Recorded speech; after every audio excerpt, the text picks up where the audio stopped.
Hello and welcome to this broadcast of Running on Love with God. My name is Lori Michelle, and in April of 2009, I was awakened to the voice of none other than our Creator, God Himself. And He said, go get pen and paper and start writing this down. And I listened, and today I'm on Blog Talk Radio, I'm on YouTube, I'm on Facebook, and I'm sharing His voice and His wisdom with whoever will listen.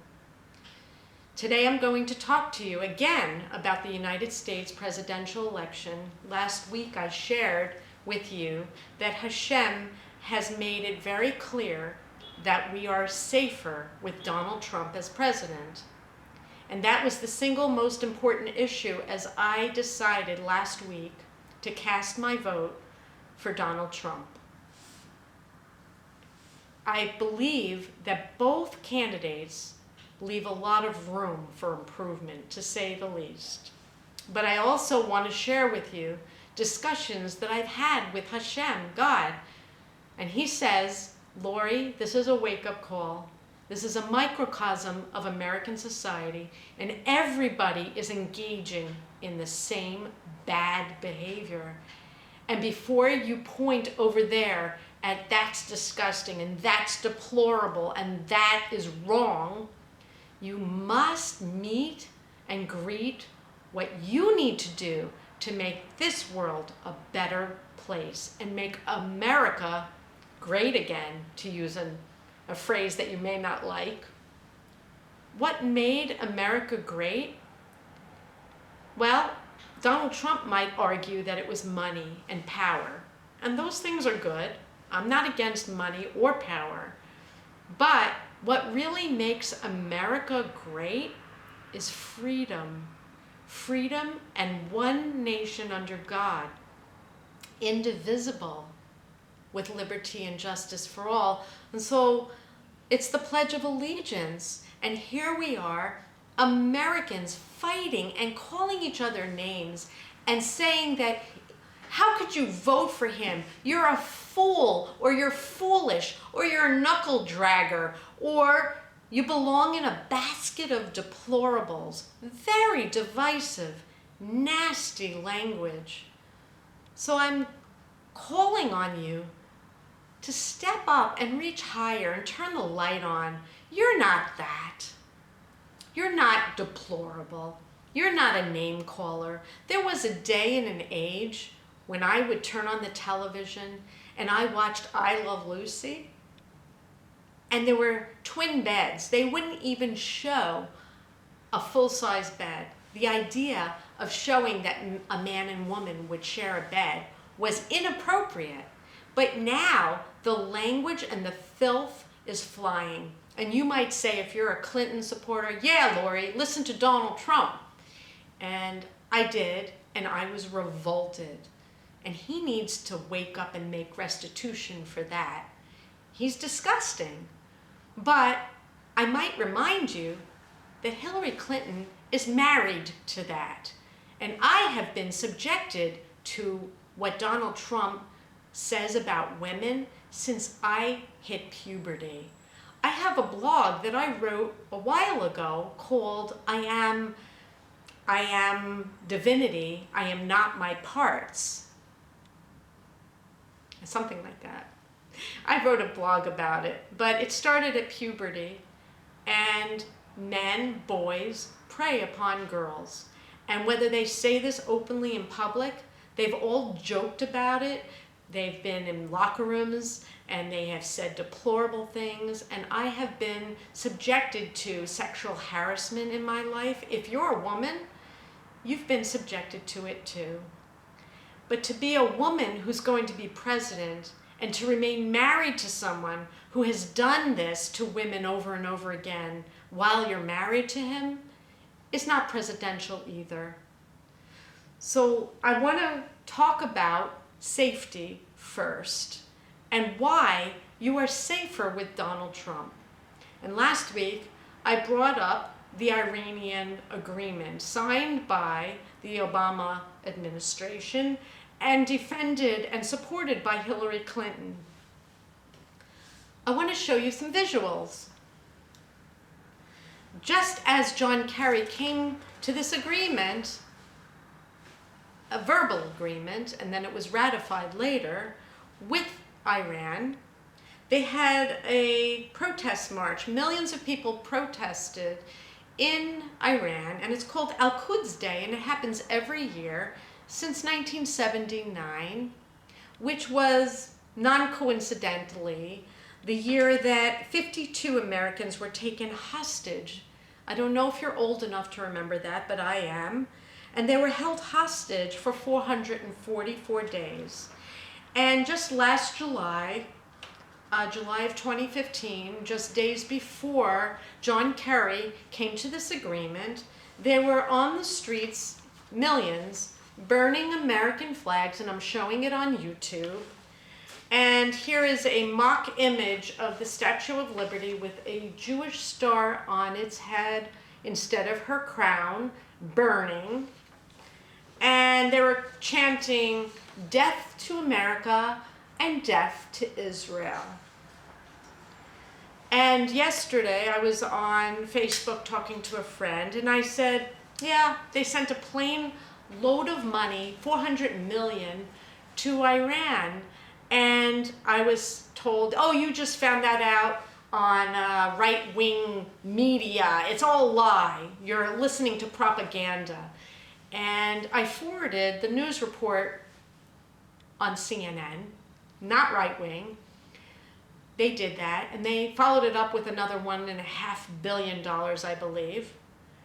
But check my facts. I'm not here to disseminate lies. I'm here to share light and truth.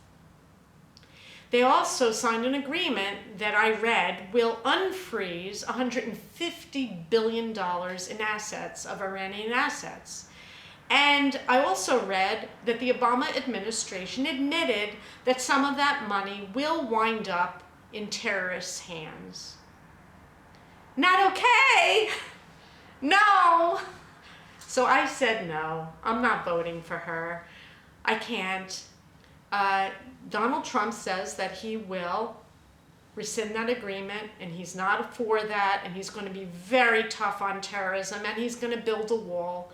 And I am guided that that's exactly what America needs. You need strong borders. You need to know who's coming in and out of your country.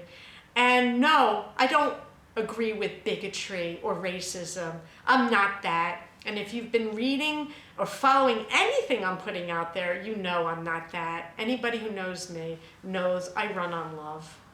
But I see the train wreck. I see us hitting the rocks, and the rocks are right here, ready to smash you in the nose, and you need to wake up. This morning I read on CBS News that there's a terrorist alert for Election Day, Al-Qaeda. Remember them? Please wake up. You're in danger.